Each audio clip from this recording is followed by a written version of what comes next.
أعوذ بالله من الشيطان الرجيم بسم الله الرحمن الرحيم শুরু করছি মহান আল্লাহর নামে বাংলা কুরআন তিলাওয়াত। বিসমিল্লাহির রহমানির রহিম। তারাই তাদের প্রতিপালকের নির্দেশিত পথে রয়েছে এবং তারাই পূর্ণ সফল কাম। নিশ্চয়ই যারা কাফের, তুমি তাদের সতর্ক করো বা না করো, তাদের জন্য উভয়ই সমান। তারা ঈমান আনবে না। আল্লাহ তাদের অন্তর ও কর্ণ সমূহের উপর মোহর মেরে দিয়েছেন। তাদের চোখের উপর আবরণ রয়েছে এবং তাদের জন্য রয়েছে কঠিন শাস্তি। আর মানুষের মধ্যে এমন কতক লোক আছে যারা বলে আমরা আল্লাহ ও পরকালে বিশ্বাসী, অথচ তারা বিশ্বাসী নয়। আল্লাহ ও মুমিনগণকে তারা ধোঁকা দিতে চায়, অথচ তারা নিজেদেরকে নিজেরাই ধোঁকা দেয়, অথচ তারা তা বুঝতে পারে না। তাদের অন্তরে ব্যাধি রয়েছে, আল্লাহ তাদের ব্যাধি আরও বৃদ্ধি করেছেন, ও তাদের জন্য রয়েছে কষ্টদায়ক শাস্তি, কারণ তারা মিথ্যাচারী। তাদের যখন বলা হয় পৃথিবীতে ফাসাদ সৃষ্টি করো না, তখন তারা বলে আমরাই তো শান্তি প্রতিষ্ঠাকারী।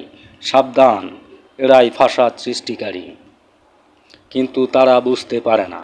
যখন তাদের বলা হয় অপরাপর লোকদের মতো তোমরাও ঈমান আনো, তখন তারা বলে আমরা কি ঈমান আনব নির্বোধ বিশ্বাসীদের মতো। সাবধান, তারাই নির্বোধ, কিন্তু তারা তা বুঝতে পারে না। তারা মুমিনদের কাছে আসলে বলে আমরা ঈমান এনেছি, আর নিভৃতে শয়তানের সাথে মিলিত হলে বলে আমরা তোমাদের সাথেই আছি। বস্তুত আমরা শুধু তাদের সাথে ঠাট্টা করি। আল্লাহ তাদের সাথে পরিহাস করেন আর তাদেরকে অবাধ্যতায় তাদের বিভ্রান্তের ন্যায় ঘুরে বেড়াবার সুযোগ দেন। ওরাই হেদায়েতের বদলে গোমরাহি কিনেছে, সুতরাং তাদের ব্যবসা লাভজনক হয়নি। তারা সৎপথেও নেই। তাদের দৃষ্টান্ত ওই ব্যক্তির ন্যায় যে আলো জ্বালালো, তা যখন তার চারদিকে আলোকিত করল, আল্লাহ তখন সেও আলো উঠিয়ে নেন এবং তাদের ঘোর অন্ধকারে ফেলে দিলেন। তাছাড়া কিছুই দেখতে পায় না। তারা বধির, বোবা, অন্ধ, সুতরাং তারা ফিরবে না। অথবা যেমন আকাশের মুষলধারা বৃষ্টিতে যাতে রয়েছে ঘোর অন্ধকার, বজ্রধ্বনি, বিদ্যুৎ চমক, বজ্রধ্বনিতে তারা মৃত্যু ভয়ে তাদের কর্ণকুহরে আঙ্গুল গুজিয়ে দেয়। আর আল্লাহ কাফিরদের পরিবেষ্টন করে রেখেছেন। বিদ্যুৎ চমক তাদের দৃষ্টিকে কেড়ে নেওয়ার উপক্রম করে বিদ্যুৎ চমকালো, তারা পথ চলতে থাকে, আর যখন অন্ধকার হয় তখন তারা থমকে দাঁড়ায়। আল্লাহ ইচ্ছা করলে তাদের শ্রবণ ও দৃষ্টি শক্তি হরণ করতে পারতেন। আল্লাহ নিশ্চয় সর্ববিষয়ে সর্বশক্তিমান। হে মানুষ, স্বীয় প্রতিপালকের উপাসনা করো, যিনি তোমাদের পূর্ববর্তীগণকে সৃষ্টি করেছেন। সম্ভবত তোমরা মুত্তাকি হতে পারো। যিনি পৃথিবীকে তোমাদের জন্য বিছানা ও আকাশকে ছাদ স্বরূপ করেছেন এবং আকাশ থেকে বাড়ি বর্ষণ করেন, তা দ্বারা তোমাদের জীবিকার জন্য ফলমূল উৎপাদন করেন। সুতরাং জেনে শুনে কাউকে আল্লাহ সমকক্ষ দাঁড় করো না। আমার বান্দার মুহাম্মদ সাল্লাল্লাহু আলাইহি ওয়াসাল্লামের উপর অবতীর্ণ বিষয়ে তোমাদের যদি কোনো সন্দেহ থাকে, তবে তার অনুরূপ কোনো সূরা আনয়ন করো এবং আল্লাহ ব্যতীত তোমাদের সাক্ষীদেরকে আহ্বান করো। যদি তোমরা সত্যবাদী হও, যদি তোমরা তা না পারো এবং কখনোই করতে পারবে না, তবে সেই আগুনকে ভয় করো। মানুষ ও পাথর হবে যার ইন্ধন, যা কাফিরদের জন্য প্রস্তুত রয়েছে। সুসংবাদ দাও তাদের যারা ঈমান এনেছে ও সৎকর্ম করেছে। নিশ্চয়ই তাদের জন্য সেই জান্নাত যার পদদেশে দিয়ে নদীসমূহ প্রবাহিত। যখনই তাদের ফলমূল খেতে দেওয়া হবে, তখনই তারা বলবে এটা আমাদেরকে পূর্ব জীবিকারূপে দেওয়া হতো। অনুরূপ তাদের ইচ্ছানুরূপ ফলই দেওয়া হবে এবং তথায় তাদের জন্য পবিত্র রমণী রয়েছে। অধিকন্তু তথায় তারা স্থায়ী হবে। আল্লাহ মশা বা ততপেক্ষা ক্ষুদ্র বস্তুর উপমা দিতে সংকোচ বোধ করেন না। সুতরাং যারা ঈমান এনেছে তারা জানে যে এ সত্য উদাহরণ তাদের রবের কাছ থেকে এসেছে। কিন্তু কাফিররা বলে আল্লাহ কি অভিপ্রায় এমন একটি উদাহরণ দিয়েছেন, এর দ্বারা অনেকেই তিনি বিভ্রান্ত করেন, আবার বহু লোককে হেদায়ত দান করেন। বস্তুত ফাসিক ব্যতীত কাউকে তিনি বিভ্রান্ত করেন না।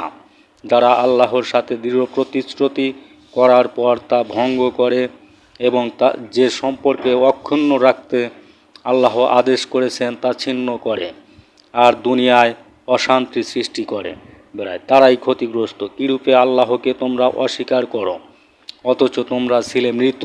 তিনি তোমাদেরকে প্রাণ দিয়েছেন, আবার তোমাদের মৃত্যু ঘটাবেন এবং পুনরায় জীবিত করবেন। তোমাদের তার দিকেই ফিরতে হবে, যিনি পৃথিবীর সব কিছু তোমাদের জন্য সৃষ্টি করেছেন, তারপরে আকাশের দিকে দৃষ্টি করেন এবং তাকে আকাশকে 7 আসমান রূপে বিন্যস্ত করেন এবং তিনি সর্ববিষয়ে মহাজ্ঞানী। আর স্মরণ করো যখন আপনার প্রভু ফেরেশতাদেরকে বললেন, আমি পৃথিবীতে খলিফা সৃষ্টি করছি। তারা বলল, আপনি কি তথায় এমন কাউকে সৃষ্টি করবেন যারা অশান্তি ঘটাবে এবং রক্তপাত করবে? অথচ আমরাই তো আপনার প্রশংসা সহজ তাসবিহ ও পবিত্রতা ঘোষণা করি। তিনি বলেন, নিশ্চয়ই আমি যা জানি তোমরা তা জানো না।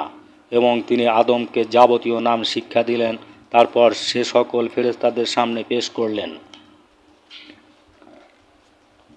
এবং বললেন, তোমরা এ সমুদায়ের নাম আমাকে বলে দাও, যদি তোমরা সত্যবাদী হও। তারা বলল, আপনি মহান, পবিত্রময়, আমাদের তো কোনো জ্ঞান নেই যা আপনি আমাদের শিক্ষা দিয়েছেন তা ছাড়া। নিশ্চয়ই আপনি মহাজ্ঞানী, মহাবিজ্ঞ। তিনি বললেন, হে আদম, ওদের ফেরেশতাদের এদের সকলের নাম বলে দাও। যখন সে তাদেরকে নামগুলো বলে দিল, তিনি বললেন, আমি তোমাদেরকে বলিনি সমগ্র আসমান ও জমিনের অদৃশ্য বিষয়ে আমি নিশ্চিতভাবে অবহিত, আর তোমরা যা ব্যক্ত করো বা গোপন রাখো আমি তাও জানি। স্মরণ করুন যখন আমি ফেরেশতাদের বললাম, আদমকে সিজদা করো, তখন ইবলিস ব্যতীত সবাই সিজদা করল। সে অমান্য করল এবং অহংকার করল এবং সে কাফিরদের অন্তর্ভুক্ত হলো। আর আমি বললাম, হে আদম, তুমি তোমার স্ত্রী জান্নাতে বসবাস করো এবং এখান থেকে যা ইচ্ছে ভক্ষণ করো, কিন্তু এ বৃক্ষর নিকটবর্তী হইও না, অন্যথায় তোমরা জালিমদের দলভুক্ত হবে। শয়তান সেখান থেকে তাদেরকে পদস্থলিত করল এবং তারা যেখানে ছিল সেখান থেকে বের করে দিল। আর আমি বললাম, নেমে যাও, তোমরা একে অপরের শত্রু হয়ে, এবং পৃথিবীতে তোমাদের জন্য রইল অল্প দিনের বাসস্থান ও জীবিকা। তারপর আদম তার প্রভু থেকে কয়েকটি বাক্য শিখে নিয়ে তওবা করল। আল্লাহ তার প্রতি দয়া পরবশ হন, তিনি অবশ্যই ক্ষমাশীল ও পরম দয়ালু।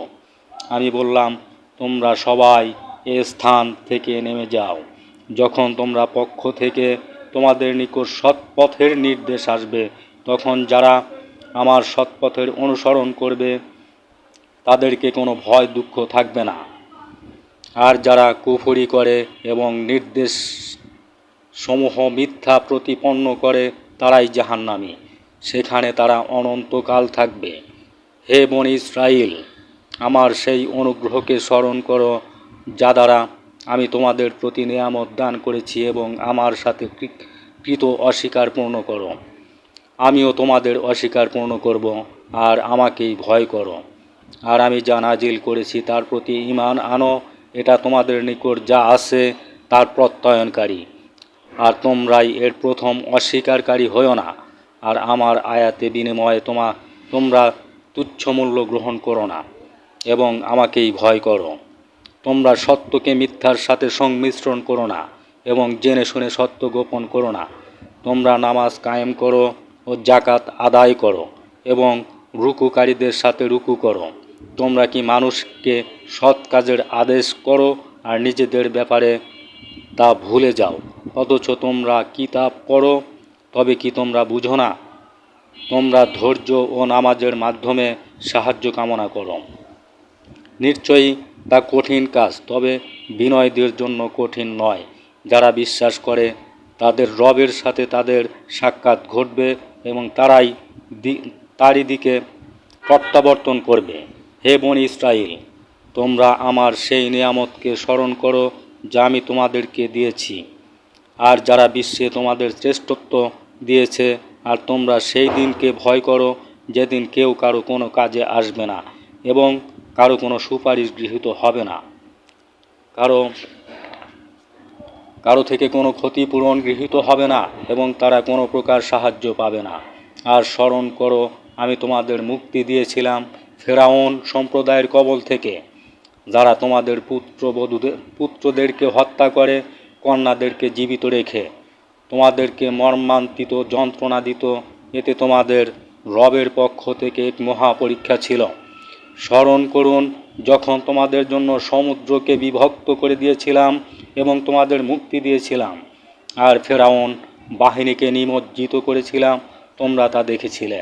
আর স্মরণ করুন মূসার সাথে 40 রাতের ওয়াদা করেছিলাম, তখন তার অনুপস্থিতিতে তোমরা গোবর্ষকে উপাস্য রূপে গ্রহণ করেছিলে। মূলত তোমরা জালিম ছিলে। এরপরও আমি তোমাদেরকে ক্ষমা করেছি যাতে তোমরা কৃতজ্ঞতা প্রকাশ করো। স্মরণ করুন যখন আমি মূসা আলাইহিসসালামকে কিতাবের ফুরকান দিয়েছিলাম যাতে তোমরা সৎ পথে পরিচালিত হও। আর যখন মূসা আলাইহিসসালাম স্বীয় সম্প্রদায়কে বললেন, হে আমার কওম, তোমরা গোবর্ষকে উপাস্যরূপে গ্রহণ করে নিজেদের প্রতি জুলুম করেছ, তোমরা ফিরে যাও তোমাদের প্রভুর পানে এবং তোমরা নিজেদেরকে হত্যা করো, এটাই আল্লাহর কাছে তোমাদের জন্য কল্যাণকর। এতে তিনি ক্ষমা পরবশ হবেন তোমাদের প্রতি, নিশ্চয় তিনি ক্ষমাশীল দয়াময়। যখন তোমরা বলেছিলে হে মূসা, আমরা তোমাকে কখনো বিশ্বাস করব না আল্লাহকে প্রকাশ্য না দেখা পর্যন্ত, তখন তোমাদেরকে পাকড়াও করেছিল বজ্রনাদ, আর তা নিজেরাই প্রত্যক্ষ করেছিল। অতঃপর তোমাদের মৃত্যুর